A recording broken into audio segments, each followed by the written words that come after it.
Nous sommes venus pour une fois à Hammamet pour visiter des amis qui sont ici. Il y a un ami qui s'appelle Ernesto Zalin, architecte, il a une très belle maison. Nous sommes venus pour connaître sa maison, nous sommes restés 8 années dans sa maison.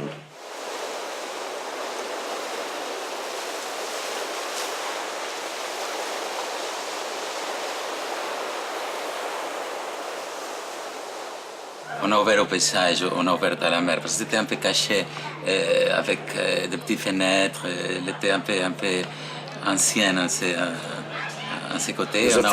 On a ouvert un peu pour avoir la lumière, pour avoir un peu de...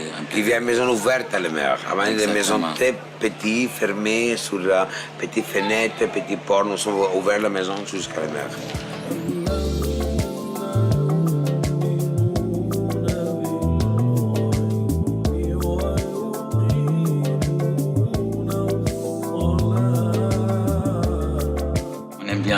Les espaces purs et les blancs de Hammamet, parce que Hammamet c'est très blanc, et on a voulu dépouiller tout et laisser l'esprit des murs épais, non?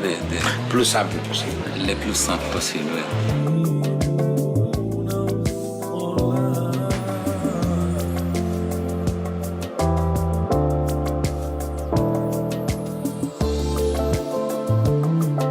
Un ami c'est Karim Hassin, c'est un ami architecte, il a passé beaucoup de temps avec nous pour faire les plans, pour penser. Nous avons passé beaucoup de soirs à la maison pour voir comment nous pourrions réformer tout ça.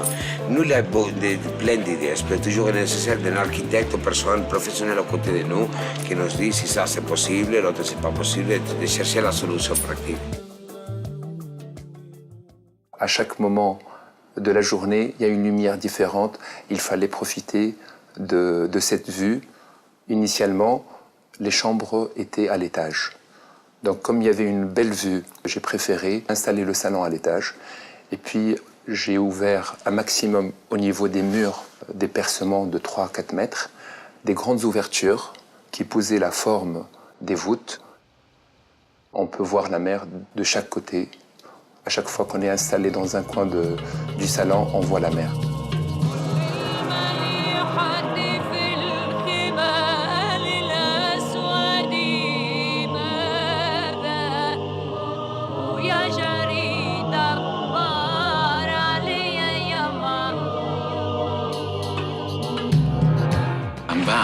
C'était un salon avec une cheminée à côté. C'était trop fermé, c'était plein d'humidité. Alors on a ouvert l'espace, on a fait un grand piscine, et la table de massage et la toilette. On a fait comme une suite, que c'est la toilette à côté de la chambre à coucher, au même espace.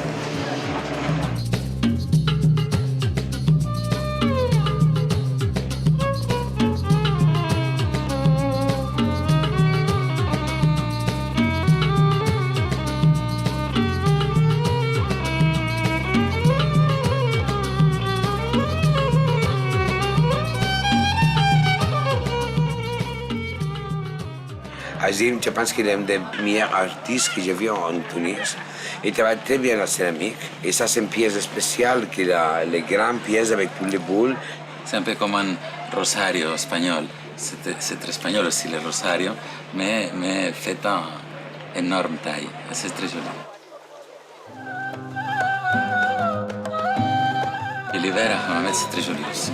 C'est très beau. Chaque fois que nous sommes venus à Hammamet, sa maison, même en hiver, elle est une maison très charmante en hiver. La cheminée marche très bien. Il y a des chauffages. Tu pourrais rester en hiver ici pour reposer.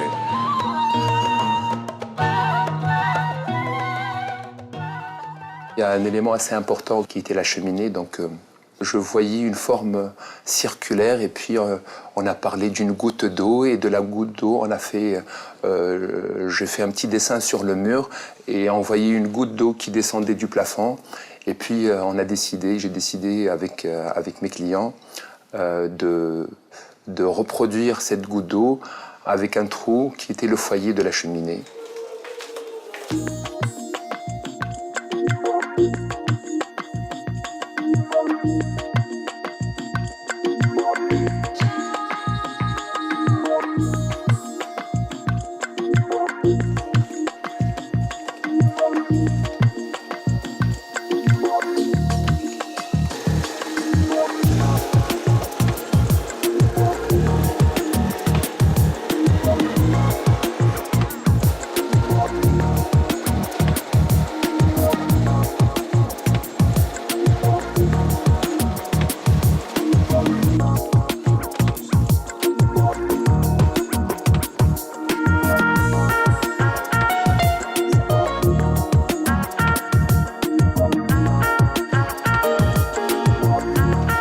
Mohamed trouve le repos, la tranquillité, la bonne vie, la qualité de vie.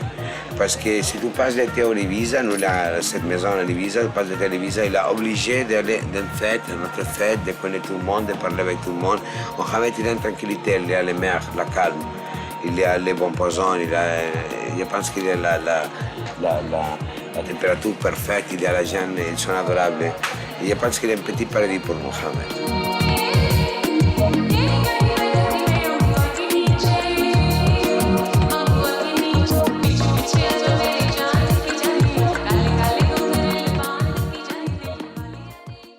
On a fait plein de soirées ici, surtout à l'été, parce que c'est une maison très ouverte, comme ça les gens peuvent bouger sur la terrasse et passer d'un espace à l'autre.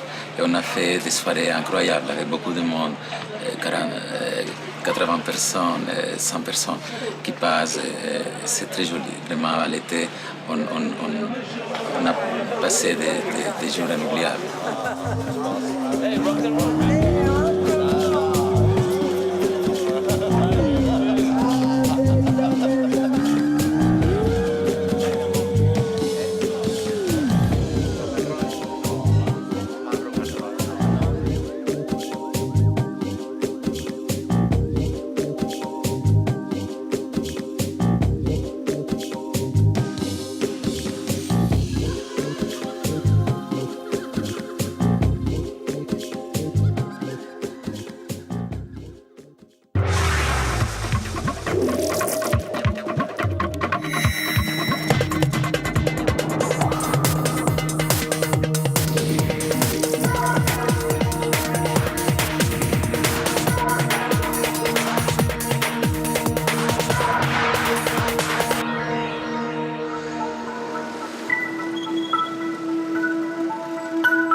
La maison se trouve à Via Gregoriana, qui est une magnifique rue en plein centre. Nous sommes au-dessus de la place d'Espagne. Ici, on est dans un palais du XVIe siècle jusqu'au 3e étage. Et puis les autres étages ont été surélevés par Busiri Vici, qui était l'architecte du grand-père de Stefano, mon mari. L'entrée du palais a été conçue par Marcello Mariotti, qui s'est refait aux 5 éléments léonardiennes de Leonardo da Vinci.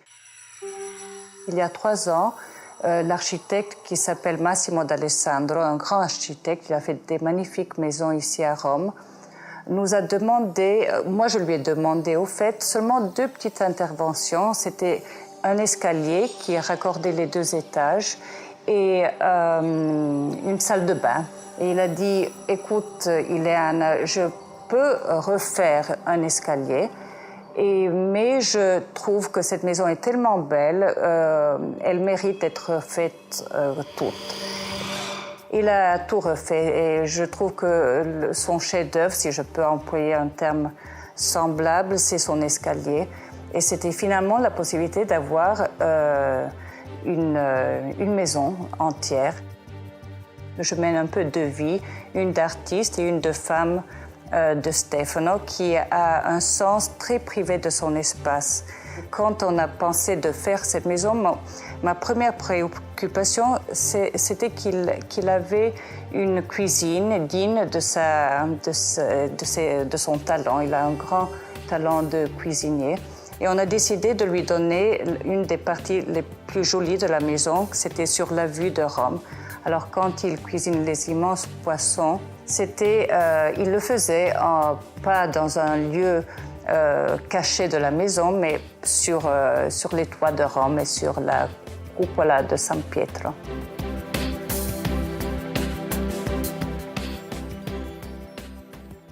La table de la salle à manger, par exemple, on l'a trouvée avec Stefano à la campagne.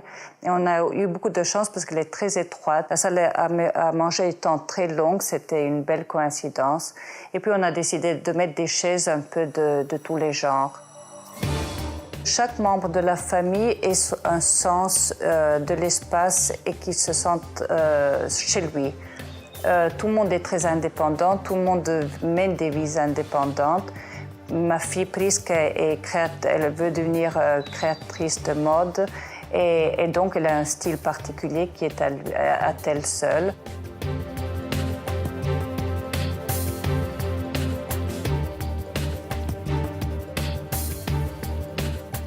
Et Gregorio, c'est autre chose. Il est sur 2 niveaux, au fait. La maison, c'est sur 2 étages. Mais il y a une chambre qui appartient au rez-de-chaussée. Donc, il y a 2 étages et demi, disons. Et Gregorio est complètement indépendant.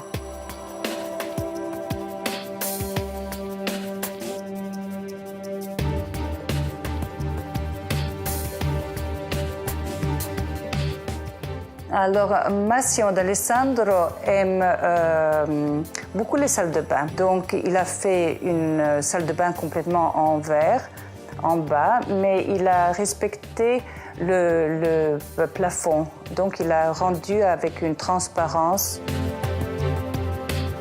Et mon fils Gregorio voulait une salle de bain rouge et noire. Il est allé dans un restaurant japonais, il a dit « je voudrais une salle de bain rouge et noire ». Il y a un pot pourri de choses dans cette maison. Il y a des meubles qui sont fin 17e, il y a des meubles qui sont complètement nouveaux, il y a beaucoup d'objets qui appartiennent à l'histoire nostalgique de la famille.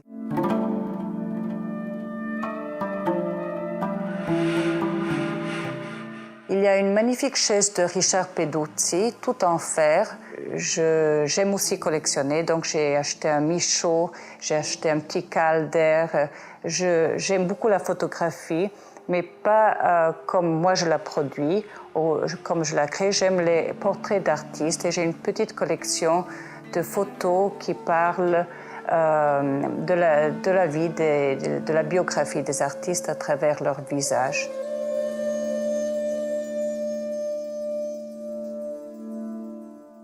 Ma belle-mère est au dernier étage, elle a une vue à 360 degrés de toute la ville.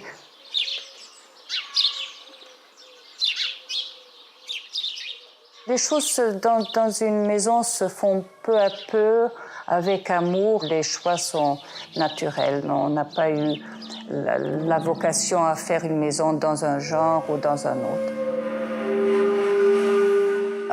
Je tiens beaucoup à la division de ma vie d'artiste et de femme et de mère. Et on a besoin, je crois, d'un lieu d'études, un lieu qui n'est pas la propre maison, ayant l'immense privilège de pouvoir avoir 2 endroits. Donc c'est vraiment 2 vies différentes. Nous sommes dans une ancienne usine de pâtes qui a été fondée en 1902. À partir des années 70, 2 artistes, Nunzio et Gallo, ont trouvé l'espace complètement vide et abandonné et ils ont établi leur studio. Et peu à peu, à partir des années 70 jusqu'à maintenant, ça a été les propriétaires, Michatelli, ont été très ouverts à leur préoccupation que l'espace continuait dans la tradition des artistes.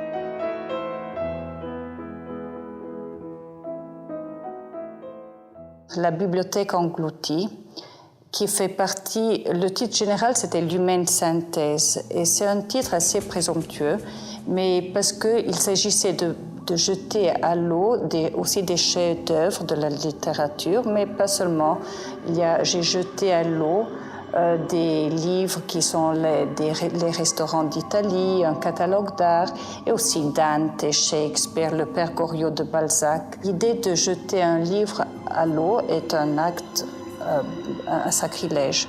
L'exposition a, très bien marché.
Riyad porte ce nom parce que ça a été parmi les premiers Riyad à Tanger. C'est pour ça l'appellation Riyad Tanja. Et Riyad, ça vient plus des Riyad de Marrakech, comme on voit maintenant les maisons d'hôtes à Marrakech. Et Tanja, c'est le nom arabe c'est pour dire Tanger en arabe. L'histoire de la maison, c'est une histoire une histoire d'art et d'artistes qui sont passés à côté et dedans aussi, parce que sur le titre foncier de la maison elle s'appelle la maison du poète, en référence au poète qui a vécu ici. Et même au quartier, à l'époque, il y avait beaucoup de musiciens de jazz et de l'élite, d'artistes qui vivaient ici. Et c'est un endroit d'inspiration, je pense. On peut sentir cette énergie de ce poète et des artistes qui ont passé par là aussi. Ma femme et moi, nous avons envie de créer une ambiance un peu que je donne de moi, mon côté marocain, ma culture marocaine, et elle il a envie de faire le lien entre l'Europe et le Maroc, comme Tanger, il est proche du Maroc et en même temps il est un peu à côté de l'Espagne aussi. Alors on a envie de faire quelque chose de typique marocain, mais avec une touche de modernité aussi pour faire ce lien entre l'Europe et le Maroc. Et aussi créer l'ambiance du Riyad marocain. On peut se sentir qu'on est isolé un peu quand on rentre à la maison. On est isolé par rapport à l'extérieur, il y a le jardin, on entend les oiseaux, on est un peu dans un autre monde. L'espace à Riyad Tanja, il se compose un peu à la façon du Riyad traditionnel qu'on peut trouver à Marrakech ou à Fès ou à Meknès. Ça veut dire on rentre, il y a la petite maison à côté, soit pour les invités, soit pour le personnel. Il y a la fontaine. Et après, on accède à la vraie maison où il y a la cuisine, où il y a les chambres, où il y a la cour et la terrasse. On a envie ici que Riyad Tanja est un peu un mélange de tous les saveurs du Maroc, un peu de Marrakech, de Fès, de Sud, même sur le plan de la gastronomie, même sur le plan des odeurs, des saveurs et tout ça. On a envie vraiment que le client il se sent qu'il ne s'est pas rendu juste à Tanger, qu'il s'est rendu vraiment au Maroc. Au Riyad Tanja, il y a une seule suite, c'est la suite Menzeh. C'est une suite qui nous donne un peu l'impression qu'on est un peu dans un palais, une suite de charme, où on sent un peu le romantisme, un peu de l'art marocain, de la décoration aussi. Et on n'est pas loin aussi un peu du luxe traditionnel si vous voulez. Avec le carrelage facile, le plafond avec Tazouart et tout ça. Derrière le lit, on a laissé un petit espace comme ça avec des colonnes pour donner une impression de profondeur et de rêve aussi à la suite.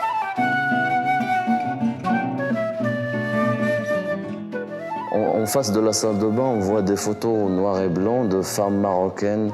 On a envie que le client voyage un peu dans le temps et se sentir vraiment qu'il vit une expérience d'art et de tradition marocaine. Et ce voyage dans le temps, ça nous fait plaisir et ça fait plaisir aux clients aussi parce que c'est un plus, c'est une touche qui rend les choses, qui rend tout ce qu'on a fait au Riyad un peu en harmonie.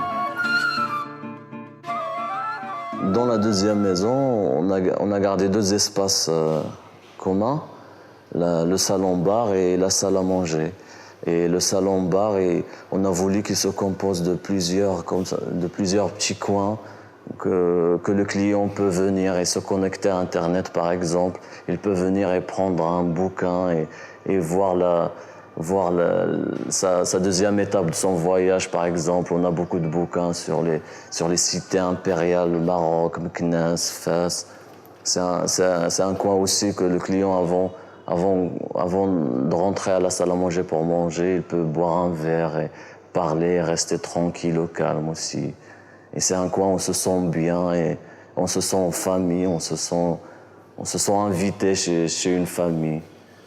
La salle à manger était une terrasse qu'on a recouverte et qu'on a une vue à 180 degrés sur l'école espagnole Alphonse XIII à côté, sur l'hôtel Minzer en face, sur la place des Canons. Et on peut voir aussi le théâtre. Le théâtre Cervantes, construit en 1913. Et on peut aussi profiter de notre ambiance avec notre luthiste et notre musique gnawa.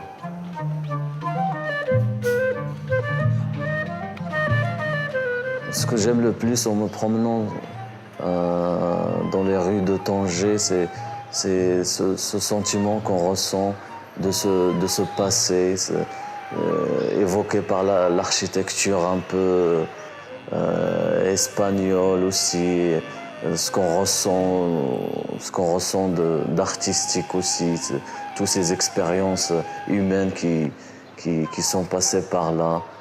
Moi, je suis de Marrakech, mais ici à Tanger, depuis que je suis venu ici, je me sens. Ce qui est spécial pour moi, c'est que je me sens plus marocain qu'ici qu'à Marrakech, parce que je me sens que je suis dans une ville typique où ces gens, ils ont gardé leur tradition, ils ont gardé leur culture intacte, pas comme à Marrakech. Et ce qui m'a fait rêver ici, c'est les plages, c'est cette nature-là qui entoure Tanger, c'est magnifique.